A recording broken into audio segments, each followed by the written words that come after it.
Feliz sábado aos queridos irmãos. Esse é o primeiro sábado do ano de 2021 e é uma alegria muito grande podermos estar juntos em adoração a Deus e buscando a face do Senhor. Para muitos, 2020 é o ano que não terminou, porque a pandemia não cessou, pelo contrário, mas nós não firmamos a nossa esperança e a nossa segurança nas circunstâncias desse mundo. Nós estamos firmados na segurança e na certeza da breve volta de Jesus e no cuidado de Deus em nossa vida a despeito das circunstâncias em que nós vivemos. Convido vocês a abrir a Bíblia no Salmo 73. Salmo 73 é o texto que será a base da nossa reflexão nesta manhã. Nós vamos ler toda essa passagem, é um salmo belíssimo, eu convido você a se alimentar de cada palavra desta mensagem inspirada, que ficou para nós como um legado de fé, como uma lição espiritual poderosa que alcança todos os cristãos em todos os tempos, porque reflete a experiência de muitos de nós em muitos momentos de nossa vida. Então, com o Salmo 73 aberto, convido você a fechar seus olhos para buscarmos uma vez mais a presença de Deus. Nosso Deus e nosso Pai, chegou a hora em que vamos estudar a Tua Palavra. Pedimos que fales profundamente ao nosso coração. Nós te pedimos em nome de Jesus. Amém. Com efeito, Deus é bom para com Israel, para com os de coração limpo. Quanto a mim, porém quase me resvalaram os pés, pouco faltou para que se desviassem os meus passos. Pois eu invejava os arrogantes, ao ver a prosperidade dos perversos. Para eles não há preocupações, o seu corpo é sadio e nédio. Não partilham das canseiras dos mortais, nem são afligidos como os outros homens. Daí a soberba que os cinge como um colar, e a violência que os envolve como um manto. Os olhos saltam-lhes da gordura do coração, brotam-lhes fantasias. Os olhos saltam-lhes da gordura e do coração brotam-lhes fantasias.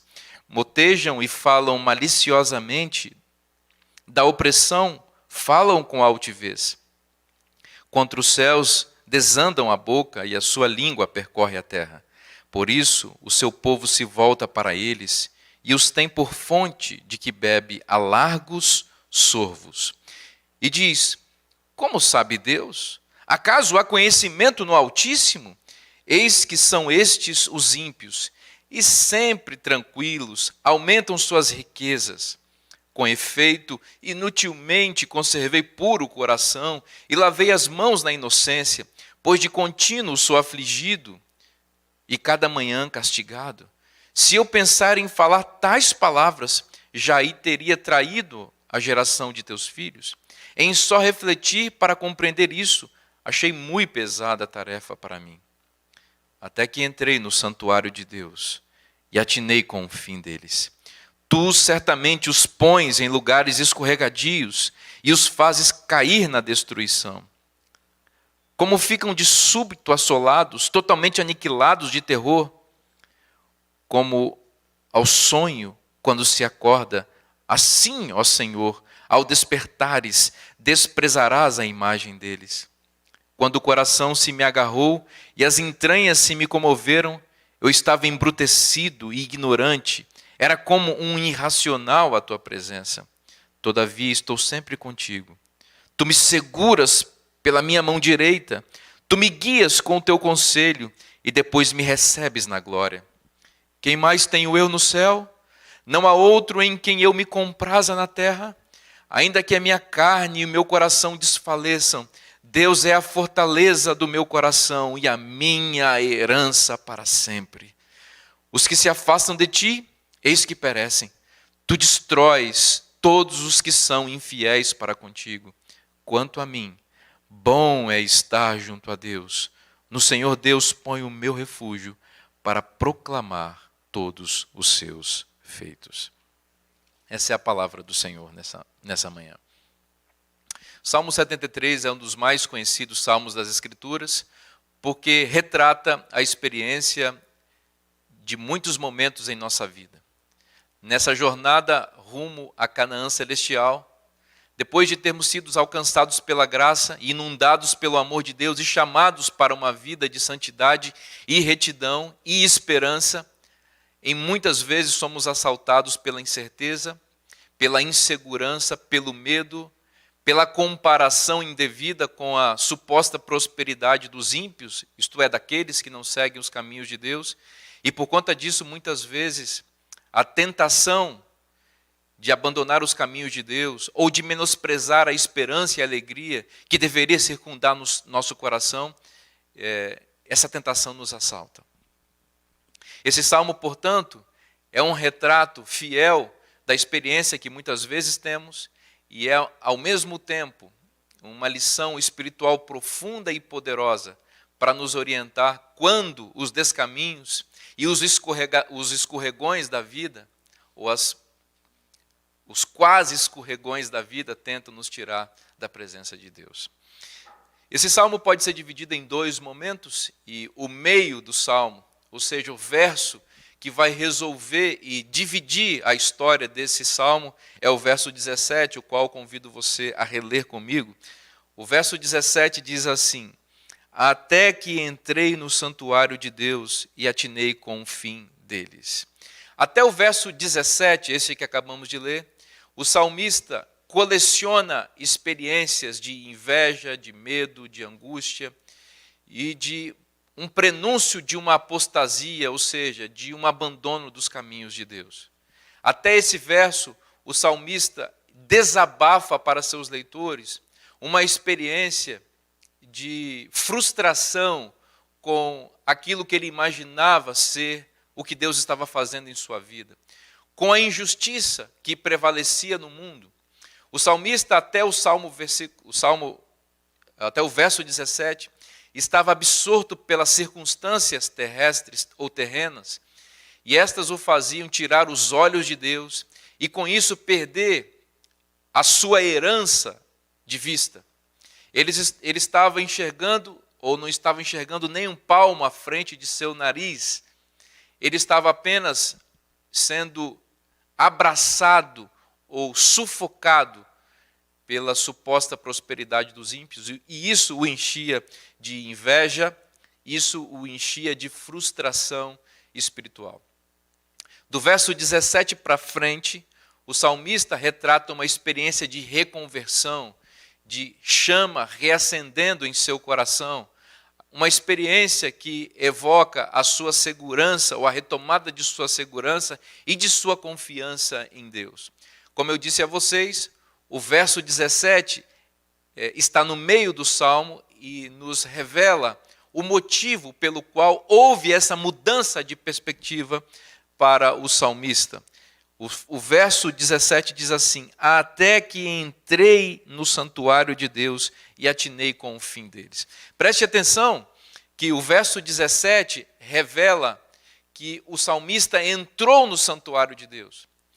O fato de ele ter entrado no santuário de Deus e, consequentemente, ter sido envolvido pelo momento de adoração que aquela entrada, seja presencial ou seja pela fé, nós não sabemos. Pode ter sido uma visão do profeta, pode ter sido uma presença física, de fato, mas a realidade é que ele entrou no santuário de Deus. E isso trouxe para ele uma mudança completa de perspectiva. Sua mente, que estava concentrada no medo, na incerteza, na insegurança e no fracasso e na frustração, a partir da entrada no santuário, ela foi envolvida por esperança, por segurança, por certeza e por alegria na presença de Deus. Então, o verso 17 nos ensina qual é o segredo para que nossos pés continuem seguros e para que nós continuemos caminhando no caminho certo que vai levar à vida eterna e à salvação. Até que entrei no santuário de Deus. Entrar no santuário de Deus significa mudar a perspectiva, significa sintonizar a mente na frequência de Deus, significa pensar como Deus pensa, significa enxergar o fim desde o princípio, como Deus enxerga, significa tirar os olhos das circunstâncias passageiras e da vaidade desse mundo e nos concentrarmos no destino seguro e certo daqueles que vivem diante da presença de Deus. Entrar no santuário de Deus. Alguns, conforme eu disse na introdução, estão imaginando que 2020 é um ano que não acabou. E se 2020 não acabou porque a pandemia, as circunstâncias ruins desse mundo ainda não foram embora, e ainda que elas tivessem ido embora, outras viriam, nós devemos continuar com a perspectiva com a qual iniciamos 2020, com os olhos no céu. Manter nossos olhos em Deus e em seu santuário e estar em sua presença deve ser a maneira de conduzirmos a nossa vida, enquanto as circunstâncias ruins vêm e vão nesse planeta de vaidades. Com os olhos no céu, nossos pés se mantêm seguros e nós os mantemos no caminho certo. Ao adentrar o santuário de Deus pela fé, nós enxergamos Deus sentado em seu trono de glória, tendo o mundo e a história do mundo em suas mãos e a história de nossa vida em suas mãos. E com base nesta visão gloriosa e de fé que temos de Deus conduzindo a história em seu santuário, nós nos sossegamos no descanso que Deus nos confere pela expectativa vindoura de paz e prosperidade que Deus tem para aqueles que o amam e guardam os seus mandamentos, a despeito das circunstâncias adversas que nós possamos experimentar nessa vida. Porque as circunstâncias adversas desta vida, elas são passageiras e não podem ser comparadas. Veja bem, nem as coisas ruins, nem as coisas boas desse mundo podem servir de parâmetro, podem ser comparadas com a glória que em nós vai ser revelada.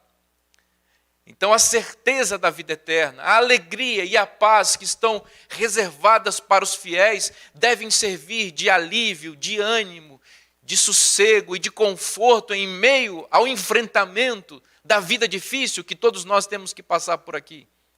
É a esperança que alegra nosso coração. É a esperança que confere paz em nossa vida. É a certeza de que Deus controla tudo e todos e a história. É a certeza de que Deus não nos abandona. É a certeza de que Deus está sentado em seu templo, que nos faz sossegar em Deus, como diz o profeta Abacuque. O Senhor está em seu santo templo, cale-se diante dele toda a terra. Se Deus está assentado em seu santo templo, Ele está julgando. E se Deus está julgando, os ímpios terão em breve o seu pagamento, e os justos também o terão. É por isso que o justo pode descansar em Deus, mesmo que em comparação com a vida dos ímpios nesse momento, a vida do justo pareça pior. Há uma frase que gosto de repetir, de uma música antiga, do poeta Jade Santos, que as coisas para o cristão sempre terminam bem. Se as coisas não vão bem na sua vida, nesse momento, é porque elas ainda não terminaram. Porque para o cristão tudo termina em flor, tudo termina bem. Então, se você está passando pelo vale da sombra da morte, se você adentrou 2021 com um gosto amargo em sua boca, colhendo os frutos terríveis de um ano distópico, de um ano terrível, de um ano em que a Covid-19 assolou esse planeta e as suas consequências nefastas. Se você está achando que esta é a realidade última desse planeta, você está enganado. A realidade última desse planeta é Deus e a certeza de que Deus vai resolver todas as coisas. É por isso que nós temos motivos de sobra para nos alegrar em Deus. Nós não deveríamos olhar este ano ou iniciar essa nova etapa de nossa vida como se fôssemos perdedores, como se o fracasso tivesse vencido. Não, nós somos mais do que vencedores naquele que nos amou. Nós podemos ter certeza e segurança porque Deus está em seu santo templo. Sabe qual é o nosso problema? A nossa ausência no santuário de Deus pela fé. O nosso fracasso em adentrar os portais sagrados de Deus, que foram abertos a nossa insuficiência em passar pelo novo e vivo caminho que foi construído com as gotas de sangue que Cristo derramou no Calvário, este novo e vivo caminho que nos trilha, que nos leva diante do trono de Deus. Somos convidados a adentrar com intrepidez nesse santuário. A carta aos Hebreus é toda escrita para nos convidar a essa nova perspectiva de fé. Venha para o santuário.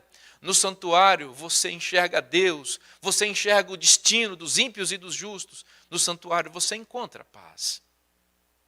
Mas a nossa falência em viver com os olhos no céu, com a mente no santuário de Deus, tem colocado nossa vida perdida neste mundo escorregadio, em que as circunstâncias parecem nos seduzir e nos enganar, nos iludir e nos frustrar. Era essa a experiência do salmista Asaf.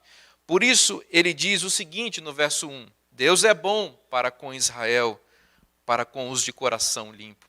Preste atenção que a bondade de Deus é uma verdade absoluta.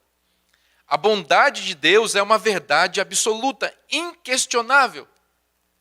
Porém, o salmista aqui nos apresenta que só enxerga a bondade de Deus os que têm o coração limpo.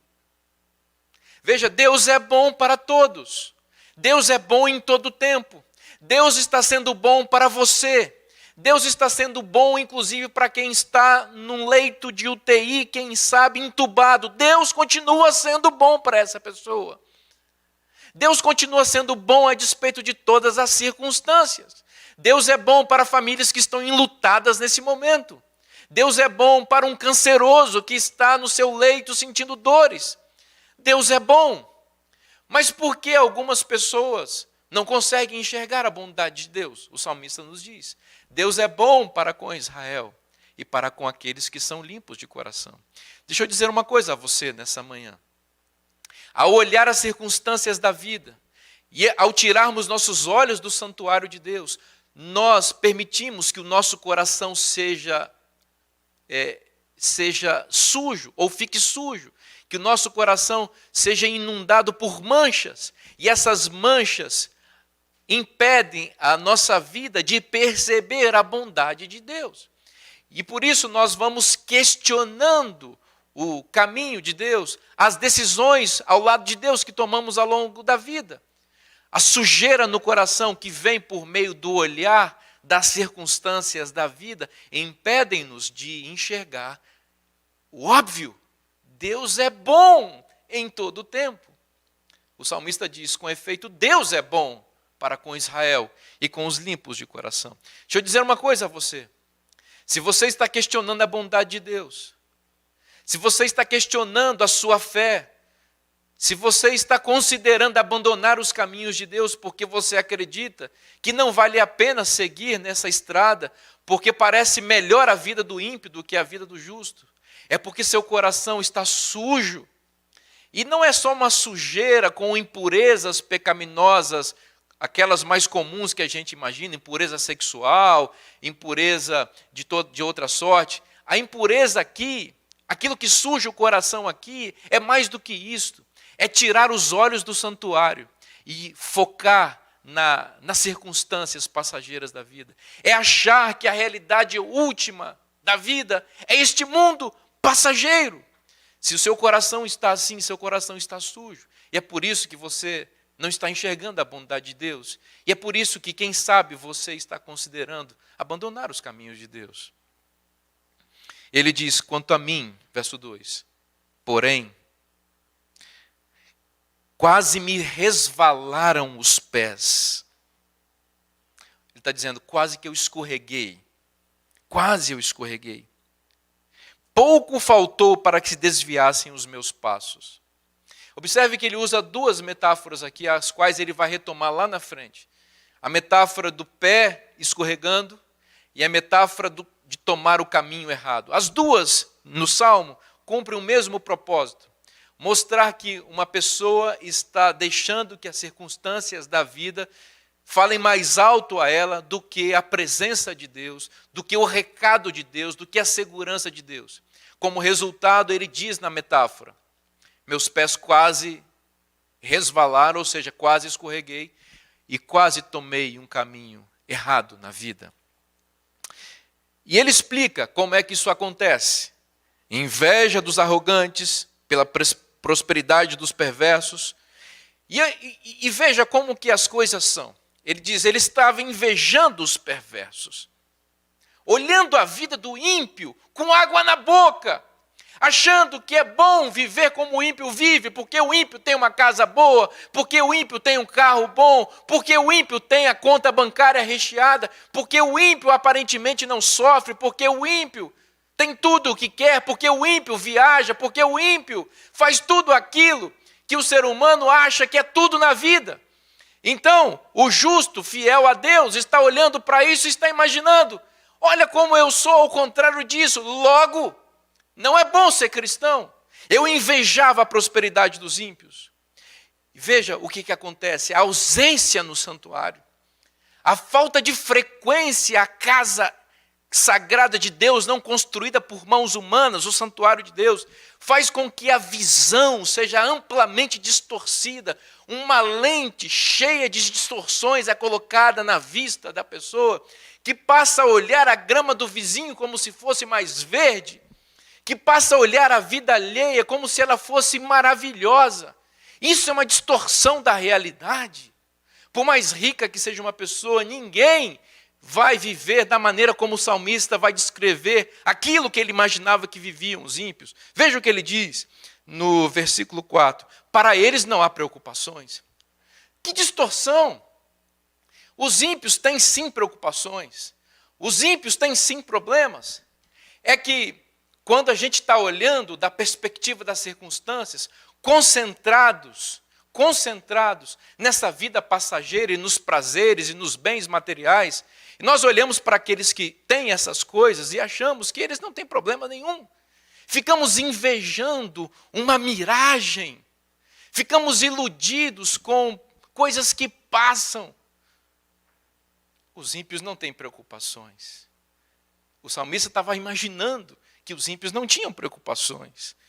E ele diz ainda, o seu corpo é sadio e nédio, ou seja, o seu corpo é forte, o seu corpo tem saúde, eles são bronzeados, não são pálidos, a palavra nédio quer dizer isso.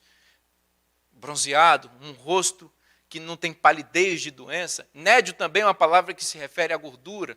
Então o salmista está desejando o corpo gordo dos ímpios, que naquele tempo significava prosperidade. Quanto mais você comia, mais dinheiro você tinha. Se você era magro, era porque você não tinha condição de se alimentar bem. Então ele está desejando a gordura dos ímpios, que simboliza a sua prosperidade. E ele vai dizendo mais, não partilham da canseira dos mortais. Veja a distorção da realidade. Ele está dizendo, olha, os ímpios não se cansam. Os ímpios, eles são folgados, eles são tranquilos. Tem gente para servi-los. Nós, pobres mortais, temos que trabalhar. Os ímpios não. Eles vivem em plena alegria. E ele está invejando dessa descrição distorcida da realidade dos ímpios. Ele diz, nem são afligidos como os outros homens. E aí, no versículo 6, ele faz um parênteses para explicar por que os ímpios são tão soberbos e orgulhosos. Ele diz, daí, ou seja, do fato de eles não terem aflições, de eles não terem preocupações, de eles serem sadios e nédios, do fato de eles terem gordura, do fato de eles serem ricos, por causa disso, eles são soberbos. Ou seja, a soberba os cinge como um colar, a veste deles é o orgulho, e a violência os envolve com o manto. Por que eles podem ser assim? Porque eles podem tudo. Essa é a percepção que o salmista tem dos ímpios. E ele continua a descrição, os olhos deles saltam da gordura, do coração brotam fantasias. Motejam e falam maliciosamente, da opressão falam com altivez. E aqui ele faz uma descrição correta do pensamento dos ímpios. Eles realmente vivem em fantasias, falam com malícia, oprimem orgulhosamente e contra o céu desandam a boca. e a sua língua percorre a terra. E aqui o salmista constata uma coisa que o enche de perplexidade. O ímpio blasfêmia contra Deus. O ímpio se volta violentamente contra Deus, o seu povo e o seu templo. E sabe qual é a consequência disso? Neste mundo passageiro e de circunstâncias, o verso 10 diz: por isso o seu povo se volta para eles e os tem por fonte de que bebe a largos sorvos. Vou explicar a expressão bíblica. Os ímpios são blasfemos, os ímpios se voltam contra Deus e seu povo, os ímpios têm uma mensagem maligna contra Deus, são prósperos, e o povo, ao invés de rejeitar a impiedade deles, o povo se volta para eles para beber de suas palavras a largos sorvos, ou seja, para se abastecerem daquilo que os ímpios falam, ou seja, das suas arrogâncias e blasfêmias. E isso enche o coração do salmista de perplexidade. Como assim? Deus está em silêncio? Deus não está vendo o que está acontecendo? Eu já estou desistindo de Deus, porque parece que Ele é o lado fracassado da história, porque parece que Ele perdeu a batalha, parece que Ele perdeu a guerra, porque os ímpios estão prosperando e se voltam contra Ele. Não bastasse se voltar apenas contra mim, se voltaram contra Ele, e eles têm como consequência o aplauso da multidão. O povo aplaude a perversidade, a promiscuidade, a impiedade, e Deus parece que está mudo, Deus parece que morreu. O salmista está quase tendo seus pés resvalando. Meus queridos amigos, essa é a descrição de uma pessoa que deixou de entrar no santuário de Deus e que se concentrou nas circunstâncias da vida. Se você está achando que o final de tudo é a vitória dos ímpios, você tem muito tempo que não entra no santuário de Deus. Se você está achando que o fim de tudo é a desgraça, a tristeza e o sofrimento para aqueles que amam e guardam os mandamentos de Deus, esse é um diagnóstico de seu fracasso em ir ao santuário de Deus. Quando nós começamos o ano de 2020 aqui, estabelecemos um slogan com os olhos no céu. Isso não é um programa de igreja, isso é uma meta de vida. Manter os olhos em Deus, andar sempre na presença de Deus, é a segurança e o conforto, e a certeza e a esperança do cristão em todo tempo e em qualquer lugar. Com os olhos no céu, diante da presença de Deus, adentrando ao santuário celestial, nós olhamos Deus conduzindo a história e nos sossegamos no seu conforto e na sua segurança. O contrário disso é viver como palha, é viver ao sabor do vento das circunstâncias da vida, é viver assolados com a insegurança, que é uma marca característica desse planeta conduzido por Satanás e seus agentes.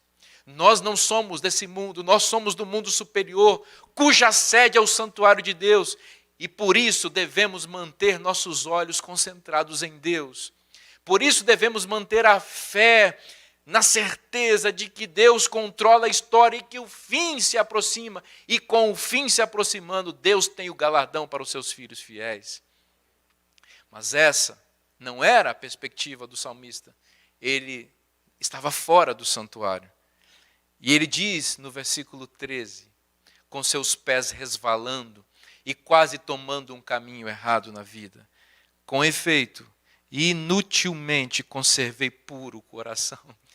Inutilmente conservei puro o coração. Observe o grau da falta de percepção espiritual, da falta de discernimento, da completa distorção da realidade nessas lentes circunstanciais que o salmista estava usando. Foi inútil servir a Deus. O que adiantou eu devolver dízimo? O que adiantou eu ser fiel nas ofertas? O que adiantou eu deixar de trabalhar em um emprego que me traria bons salários por causa do sábado? De que adiantou eu me manter fiel ao meu cônjuge? Do que adiantou eu ser íntegro nos meus negócios? Do que adiantou? Nada. Eu sou um fracassado na vida, enquanto os ímpios que fazem o contrário de tudo que eu acabei de falar aqui, prosperam, são bem-sucedidos, são felizes, são alegres, tem mesa farta, tem conta bancária estourando de tanto dinheiro. O que adiantou? Foi inútil. Preste atenção. Esta visão, além de ser errada por si mesma, porque perde a perspectiva futura, ela também está fundamentada numa teologia errada de compra de Deus. Ou seja, eu vou ser leal para que Deus me devolva isso em forma de bênçãos. Comprar a Deus com obediência nunca foi a proposta divina. Deus é bom, e Deus é amor, e Deus é gracioso, e isto é o fundamento das bênçãos que recebemos, não a nossa suposta lealdade e fidelidade a Ele. O salmista está com a visão amplamente distorcida nesse momento, porque está ausente do santuário. Não tem os olhos no céu, não adentrou pelo novo e vivo caminho que foi construído por Cristo. Está com os olhos nas circunstâncias da vida e por isso enxerga como inútil a vida cristã fiel. Com efeito, inutilmente conservei puro o coração e lavei as mãos na inocência. Não adianta nada ser inocente. É melhor ser ímpio. Essa é a constatação do salmista. E ele diz, se lamuriando, pois de contínuo sou afligido, ó céus, e cada manhã castigado. Se eu pensar em falar tais palavras, já teria traído a geração dos teus filhos. Em só refletir para compreender isso, achei muito pesada a tarefa para mim. Aqui o salmista está começando a entender que ele está quase como um irracional, como um louco. Quando o espírito do mundo toma conta de um coração, o espírito da loucura e da irracionalidade toma conta dessa mente, porque ele não consegue mais discernir a realidade. Ele entra em parafuso, e é assim que o salmista está vivendo. E ele diz no versículo 17, até que entrei no santuário de Deus e atinei com o fim deles. O remédio divino foi o convite para entrar no santuário, envolvido nos louvores dos anjos de Deus, observando a cena do juízo de Deus assentado em seu trono. O salmista tem o sossego, o conforto e a retomada da segurança e da esperança em Deus. O que ele viu ali? Ele viu que os ímpios têm um destino ruim diante deles e não veem. Preste atenção, se você comparar, por exemplo, o Salmo 73, versículo 2, você vai ver ali que o salmista diz que quando estava olhando para a prosperidade dos ímpios, ou seja, quando o seu coração estava envolvido nas circunstâncias, os pés dele quase resvalaram. Observe que depois que ele entrou no santuário, ele diz o seguinte a respeito dos ímpios, versículo 18. Tu certamente os pões em lugares escorregadios e os fazes cair na destruição. Percebeu aqui? Antes de entrar no santuário, é os pés do justo salmista que estão quase escorregando. Mas quando ele entra no santuário e percebe Deus julgando em seu trono, ele entende que quem está escorregando não é ele, são os ímpios. Ele percebe quando coloca a lente da verdade, quando começa a enxergar a vida da perspectiva de Deus, que vê o fim desde o princípio, o salmista vê que quem está escorregando são os ímpios. Releio com vocês o verso 18. Tu, Deus, certamente os pões em lugares escorregadios e os fazes cair na destruição. Que coisa extraordinária é isso?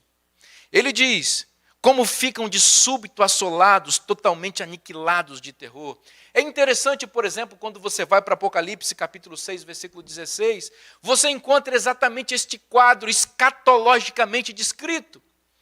Quando os ímpios, os poderosos, os reis da terra, aqueles que oprimiram o povo de Deus, as bestas e seus seguidores, diante da aparição e da manifestação de Jesus Cristo na glória do céu, eles veem a ira do cordeiro e dizem: caí sobre nós, falando aos montes, escondei-nos da face daquele que se assenta no trono e da ira do cordeiro.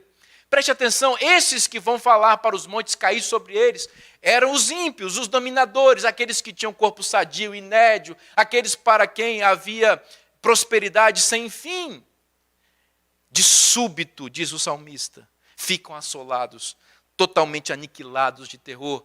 O salmista só consegue enxergar isso quando ele entra no santuário, porque no santuário ele é confrontado com a palavra de Deus. O santuário revela o fim desde o princípio. O santuário é o descortinar da profecia. O santuário é o GPS de Deus. O santuário é onde Deus sintoniza a nossa mente nele. O santuário é onde nós nos colocamos na presença de Deus. No santuário nós encontramos segurança e paz.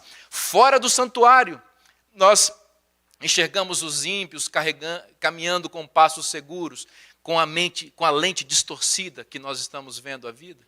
No santuário, nós colocamos a lente da verdade e vemos a mesma cena, ou seja, olhamos os mesmos personagens, os ímpios, e os vemos escorregando. Fora do santuário, nós olhamos a mesma pessoa e vemos a pessoa andando a passos seguros. No santuário, nós vemos a mesma pessoa escorregando. E é o santuário que é a perspectiva correta da vida. Veja, ele diz no versículo 21, quando o coração se me amargou e as entranhas se me comoveram, eu estava embrutecido e ignorante. Era como um irracional a tua presença. Sabe o que ele está falando aqui? Fora do santuário, eu sou um louco. Fora da presença de Deus, eu sou um irracional. Fora do santuário do céu, com meus olhos na terra e não no céu, com meus olhos concentrados nas circunstâncias e não em Deus, eu sou um tolo completo. Eu sou um irracional. Eu enxergo a vida de uma perspectiva carnal. Eu enxergo a vitória dos ímpios e o fracasso de Deus. Mas quando eu entro no santuário, eu sou tomado de racionalidade celestial. Eu passo a enxergar a vida da perspectiva divina e eu tenho segurança e eu tenho paz. Compare comigo de novo agora o verso 3, porque no verso 3, fora do santuário, ele diz que seus pés quase resvalaram, o que significa que ele estava escorregando. E ele diz na sequência, na outra metáfora, pouco faltou para que se desviassem os meus passos. Aqui é a metáfora de tomar um caminho errado. Veja como ele vai retomar agora essa metáfora aqui dentro do santuário. Ele diz no versículo 23, agora a visão dele está no santuário. Veja, lá fora do santuário ele está quase escorregando. Dentro do santuário, ele vê que não é ele que está escorregando, são os ímpios. Fora do santuário, ele diz que está quase tomando os passos para caminhos errados. Veja dentro do santuário. Versículo 23. Todavia, estou sempre contigo. Tu me seguras pela mão direita. Tu me guias com o teu conselho e depois me recebes na glória. Fora do santuário, os seus pés estão tomando um caminho errado, o caminho da perdição, o caminho de quem se desgarra, o caminho de quem perde a rota, o caminho de quem não conhece o mapa, o caminho de quem está caminhando sozinho, inseguro nas estradas escuras da vida circunstancial. No santuário, ele diz, Deus toma a minha mão. Como um pai, como uma mãe que segura a mãozinha de uma criança para que ela não se perca nas estradas da vida. Assim é Deus segurando a mão dos seus filhos que entram no santuário pela fé. Ali enxergam um Deus controlando a história. Ali encontram descanso, conforto e paz. Ali os ventos uivantes desse mundo mau e tenebroso não nos aterrorizam. Ali as tempestades dessa vida não passam de nada, porque ali nós estamos no colo de Deus, como filhos aconchegados no seio de uma mãe, como bebês que se alimentam e encontram sossego e paz. Em sua mãe, nós encontramos em Deus e em seu santuário. Ali a eterna lei de Deus é exaltada. Ali o Santo Espírito de Deus é conferido a nós. Ali nós discernimos a vida espiritualmente. Ali nós nos assemelhamos a Cristo. Ali no santuário nossos pecados são perdoados. Nós encontramos nova chance. Ali nós vemos o futuro breve para acontecer. Esse é o lugar, o santuário de Deus. É interessante você pensar que, da perspectiva escatológica e cósmica, a experiência individual do salmista também acontece. Se você ler, por exemplo, Daniel capítulo 8, versículos 13 e 14, você vai enxergar essa experiência do salmista em amplitude cósmica. Depois de descrever a ação terrível do chifre pequeno, que representa o papado que oprime o povo de Deus, que oprimiu durante 1260 anos, perseguiu a igreja, que foi para o deserto, matou os santos do Altíssimo.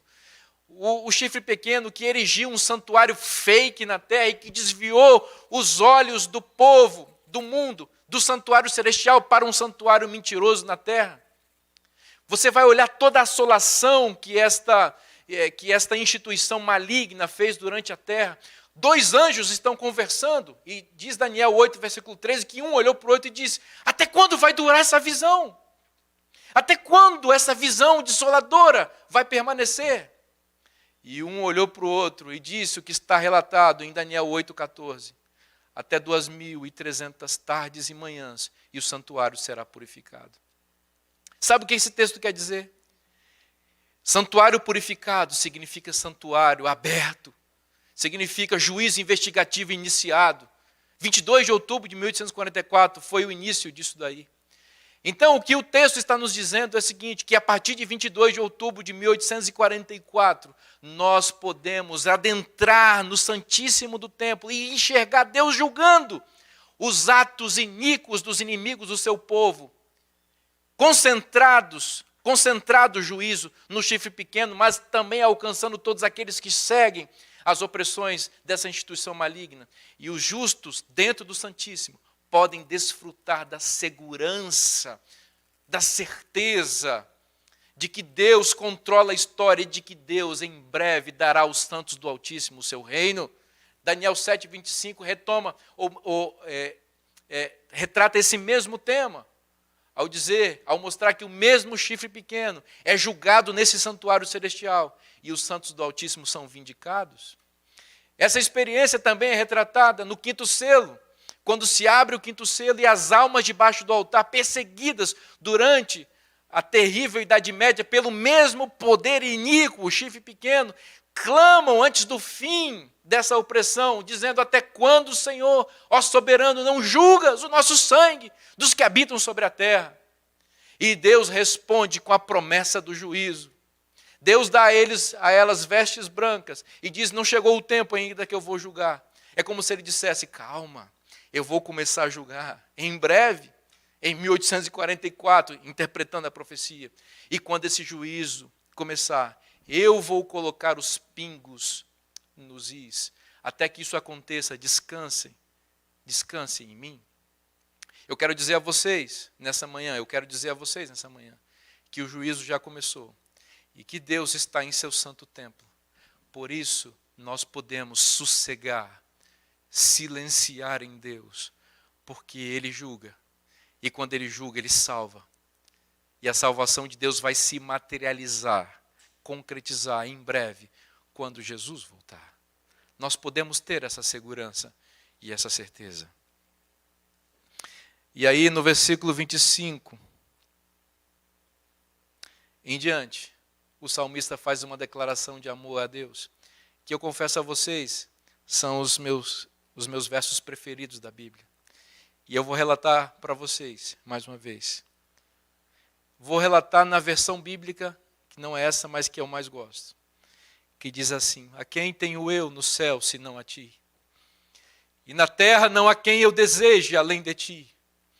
A minha alma desfalece, mas Deus é a força do meu coração e a minha herança para sempre. A quem tenho eu no céu, senão a ti? Sabe o que o salmista está dizendo? Quando eu entro no santuário, Deus, todo o meu desejo, toda a minha vida, é o Senhor. E nada nesse mundo mais me seduz. Não são bens, não são casas, não são carros, não são contas bancárias. Tudo que eu desejo é Ti. O meu desejo é todo para o Senhor. A quem tenho eu no céu e na terra? Nada, nada, nada é mais importante do que Tu em minha vida. Esse é o olhar de uma pessoa que está com os olhos no céu e que acabou de adentrar o santuário de Deus. Toda a vida se torna efêmera neste mundo. E Deus é tudo. Deus é a sua herança. O salmista Asaf era um levita.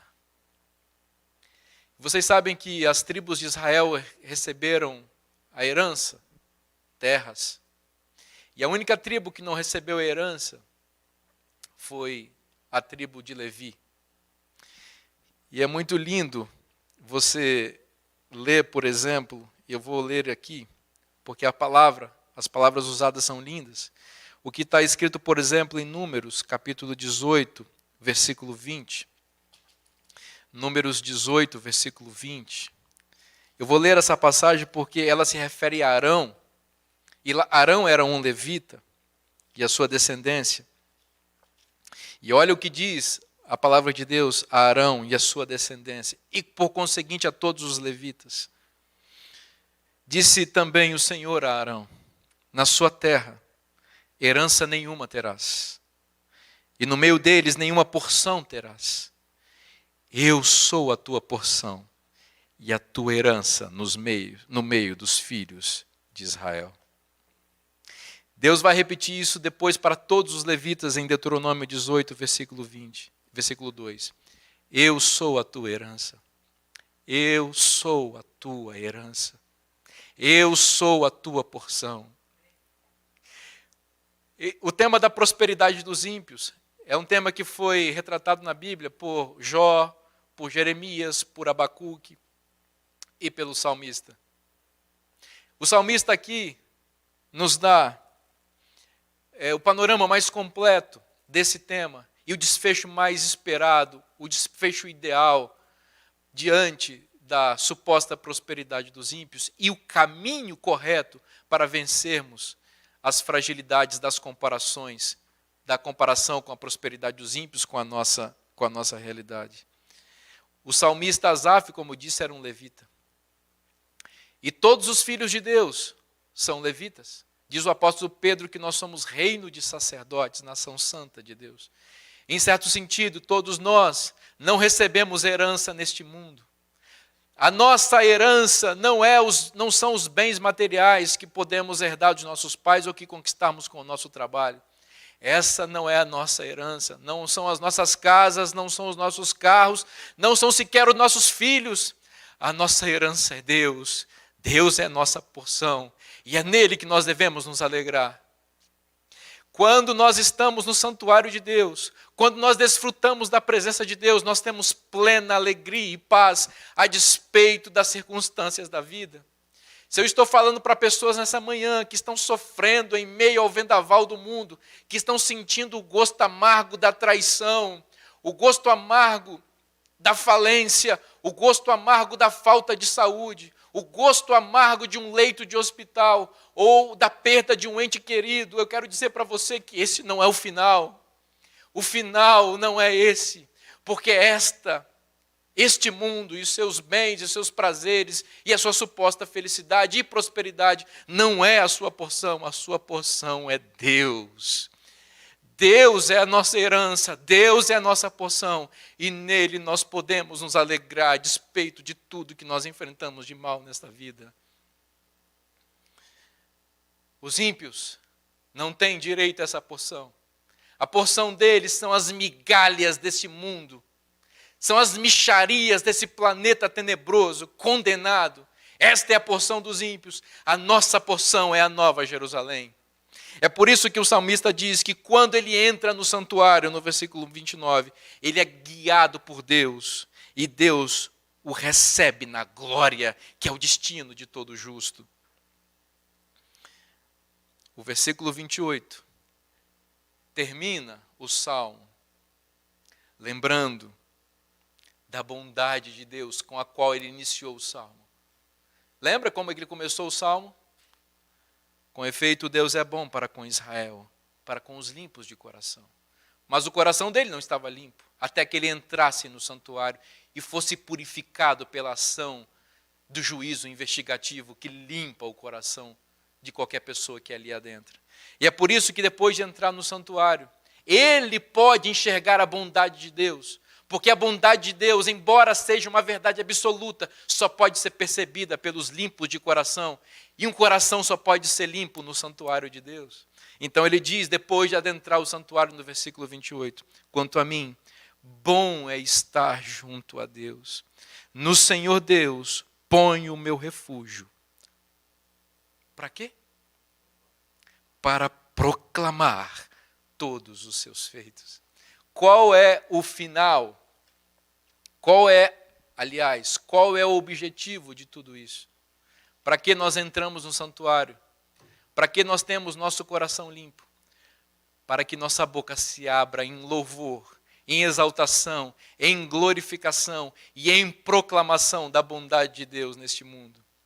Ao invés de invejar a suposta prosperidade dos ímpios, nós proclamamos a bondade de Deus. Nós divulgamos a mensagem de seu reino e dizemos para o mundo que a suposta prosperidade dos ímpios é passageira, mas que em Deus nós encontramos a segurança verdadeira. Ah, meus queridos irmãos e queridas irmãs que estão me acompanhando ao vivo e ao assistir esse vídeo, Deus é a nossa herança, Deus é a nossa porção. Nele nós podemos descansar, nele nós podemos repousar a nossa certeza. Se a vida está fazendo você resvalar os pés, se você está considerando tomar caminhos errados, a mensagem do Senhor nessa manhã é você venha para o meu santuário. Adentre os portais dessa casa sagrada que não foi edificada por mãos humanas, pela fé. Passe pelo novo e vivo caminho que foi construído por Cristo, para que você possa entender o que é a vida, qual o sentido dela, qual a realidade final, e possa descansar na esperança e na certeza que Deus tem reservado para todos aqueles que o amam e guardam os seus mandamentos. Em breve,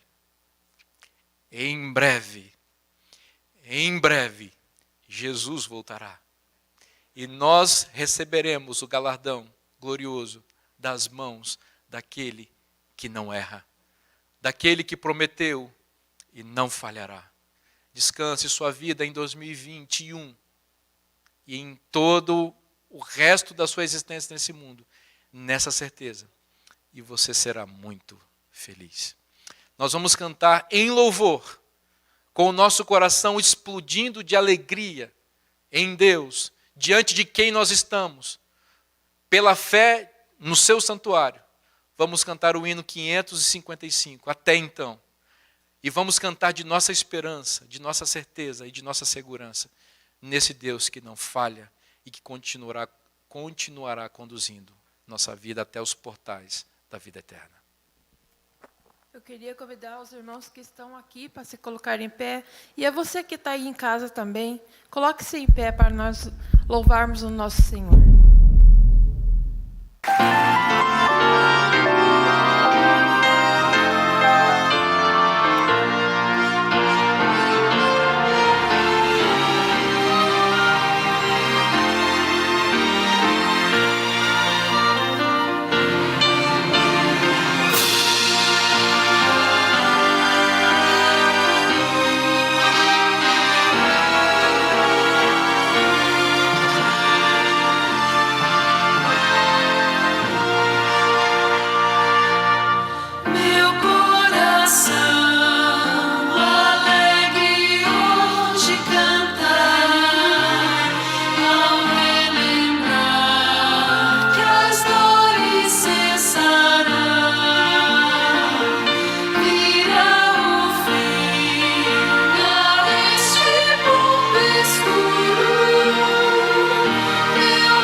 É com esta esperança, Senhor, que nós iniciamos o ano de 2021.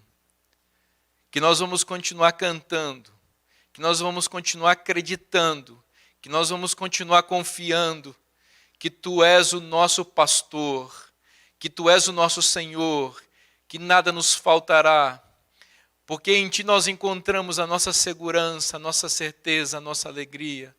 O desejo do nosso coração é todo Teu. Como disse o salmista, a quem tenho eu no céu senão a Ti? E na terra não há quem eu deseje além de Ti. A minha alma desfalece, mas Deus é a força do meu coração e a minha herança para sempre. Essa, Senhor, é a nossa oração nessa manhã e ao adentrarmos esse ano. Que Tu és tudo que temos, tudo que somos, e para Ti entregamos tudo que temos e tudo que somos. Senhor, nós queremos viver este ano na certeza da Tua companhia. Pode vir o que vier, pode rugir os ventos, os trovões. Podemos perder tudo neste mundo, mas não perderemos a Ti e a nossa certeza e a nossa segurança. É a nossa declaração de amor a Ti ao iniciarmos esse ano, como igreja, que em Ti encontramos o sentido completo e em Ti nós encontramos a esperança verdadeira.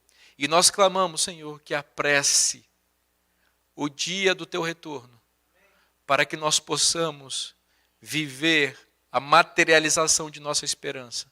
Mas enquanto esse dia não chega, nós nos firmamos em Ti, nessa esperança, e vamos continuar contigo. É o que nós pedimos, é o que nós agradecemos. Em nome de Jesus. Amém.